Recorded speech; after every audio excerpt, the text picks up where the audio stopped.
What is going on, boys and girls? It's me, Ben DPP, and today we've got a brand new football manager experiment for you. And over the last year, it's one that Diego Costa himself has been trying to push through, and we're going to see just how he gets on over in China. Now, if you haven't already, please head on over to my YouTube channel where I've got a couple of series on the go. One of them is my Ben Meets series, where I interview other football manager content creators. I've had some pretty big names on there. I've had Second Yellow Card, I've had Bood FM, I've had Loki Doki, FM Live. I've also got Dave Azapadi coming on too. I've got Jen Caldo coming on too as well. I've got much more in the pipeline as well. So if you haven't already, head on over to my channel. Links in the description below. But let's dive over to today's transfer experiment. Diego Costa on his way to China. We've heard about it now for about 6 to 9 months. The rumours are he's going to go for a stupid amount of money and he's going to earn a stupid amount of money as well. So I've made it happen. He's going to go to Guangzhou in the summer 2017. What we're going to do, we're going to quickly go through his playing career, then we're going to skip forward to 2018 to find out how he got on, or in fact, if he's still there. Now, looking at Diego Costa, his mental stats are quite frankly mental. His mental stats are insane. His physical stats are okay, but his technical stats are bang average. I think Sports Interact have been incredibly harsh for this guy. One of the best strikers in the Premier League. Only 15 finishing, only 15 heading. This is incredibly harsh to me. What do you guys think? Put the comments down below what you think of this guy, what you think of the potential move in real life and in the game. And also, if you guys have got any players or managers you want me to have a go with and see how they go in the future, let me know. Now, Diego Costa started off his career, surprisingly enough, in Brazil, because despite what nationality says, he is in fact Brazilian. And after just one season at Barcelona, not the Barcelona, but a Barcelona in Brazil, he went to SC Braga. And after 2 seasons there, he then went on loan to Peñarol, or whatever that was. And after just a season there alone, he was signed by Atletico Madrid for £2.4 million. And that's when his career really started to kick in. He spent 2 years at Atletico Madrid, didn't really play at all, and then spent a season on loan at Celta Vigo in the Segunda Division. 5 goals in 30 games is really bad, let's be honest. Then went back to Atletico Madrid, didn't play, so was loaned back out to Segunda Division to Albacete Balompié. 35 games, 7 goals, again pretty damn bad. He was then loaned out yet again for Real Valladolid, however you say that, in La Liga this time. 34 games, 8 goals, a slight improvement, ever so slight, but from there he started to play for the first team in La Liga. He played 28 games, got 6 goals, a pretty bad score record, let's be honest, for a guy in La Liga. And after a season there, he was then loaned back out to Real Vallecano for a season where his career really kicked in. 16 games, 10 goals, very impressive. And from there, it steamrolled. He then played 31 games, 10 goals, 35 games, 27 goals, and then Chelsea came in. £30.5 million, absolute bargain now looking back at it. 26 games, 20 goals, then 28 games, 12 goals, and then this season just finished 27 games, 15 goals. This guy's an absolute machine. Guangzhou are a very lucky bunch of guys, I must say so myself. So now we're going to skip forward to 2018 and find out how he's got on, and more importantly, if he's still in fact there. Well, would you Adam and Eve it? Diego Costa is now an AS Monaco player. After only 1 year at China, he decided to get out of there, get out of Dodge, and head off to pastures new, and that was France, the tax-free haven of AS Monaco.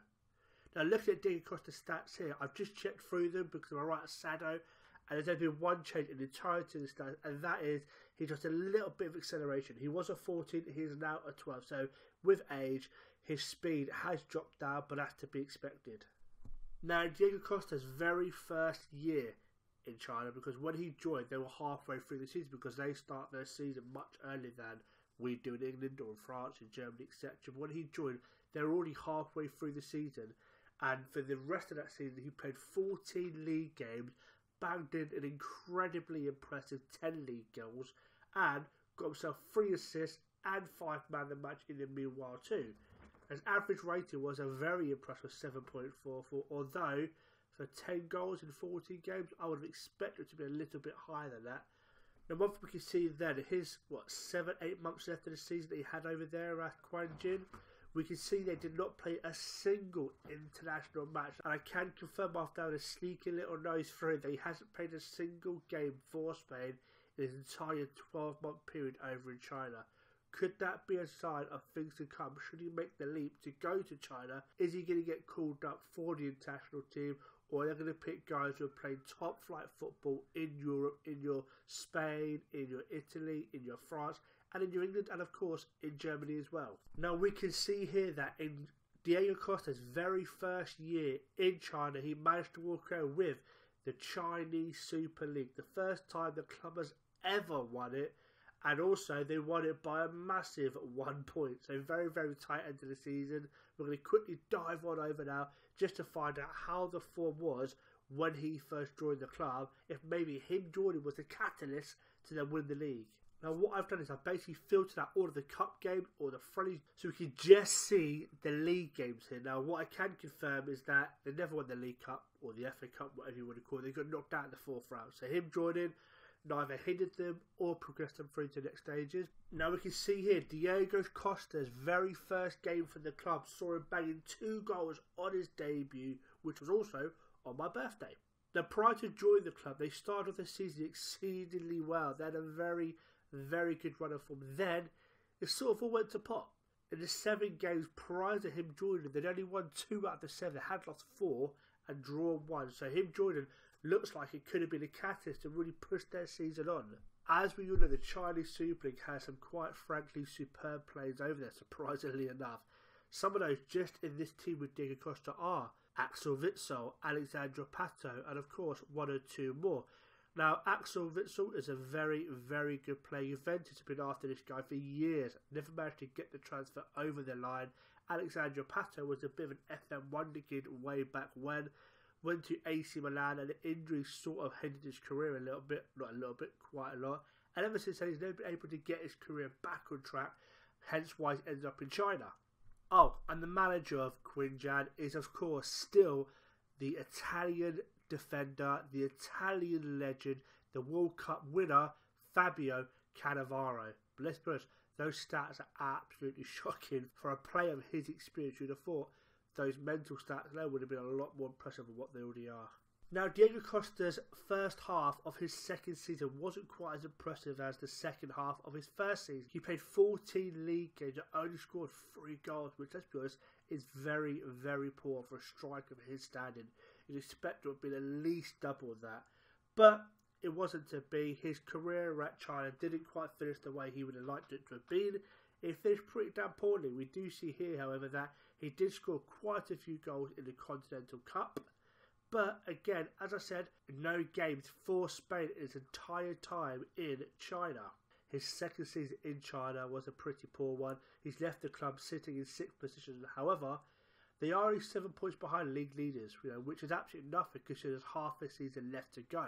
Now, I'm not going to skip forward another year to find out how he's got on at AS Monaco because this was purely an experiment to find out how he got on while in China playing for who are the odds-on favourite, Quan Jian. If I've mispronounced that, I apologise. Now, the games highlighted here, as you can see, everything bar the last 3 games was during Diego Costa's time in China.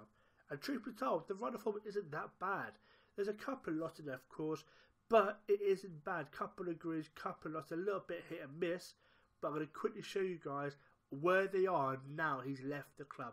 Bearing in mind, when he joined the club, he arguably was the catalyst that pushed them on to win the league. Now, one thing I can tell you is Diego Costa did win 2 trophies during his entire time in China. He won the league and he won the Chinese Super Cup, which I'm assuming is like our version of the Charity Shield. Now, in that game, he managed to bag himself 2 goals as well.